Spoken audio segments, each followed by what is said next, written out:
ఇంకొకటి చూడండి, ఈ పేర దీని కింద ఇచ్చినటువంటి ప్రశ్న చూడండి, ఇది కాళీపూరణ. శ్రీరామకృష్ణులు ఇట్లా కీర్తించబడేవారు, అది డాష్.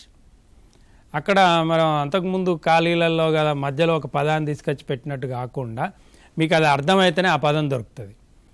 అక్కడ ఇద్దరు ముగ్గురు శ్రేయోభిలాషులు చెప్పగా పరమహంస అని అందరూ కీర్తించే శ్రీరామకృష్ణుల వద్దకు వెళదామని నిశ్చయించుకున్నాడు అని ఉంది. కాబట్టి మనం వెనక్కి పోయి ఆలోచిస్తే ఈయనను పరమహంస అని కీర్తించేవారు ఆ పదం అందులో రాస్తే కరెక్ట్ ఆన్సర్ అవుతుంది. అంటే విద్యార్థికి ఇది అర్థం కాకపోతే ఇక ఏదైనా పెట్టేస్తాడు. కాబట్టి పరిచిత గద్యంలో ఖాళీల పూరణ కావచ్చు, ఒక పదం రూపంలో తప్పొప్పులు కావచ్చు, జతపరచుడు కూడా ఉండవచ్చు, 5 ప్రశ్నలు జతపరచమని కూడా ఇవ్వచ్చు. అవి కూడా మీరు అనుకున్నంత తేలిగ్గా ఉండకపోవచ్చు, కానీ అపరిచిత గద్యం అంత కఠినంగా మాత్రం ఈ ప్రశ్నలు ఉండవు.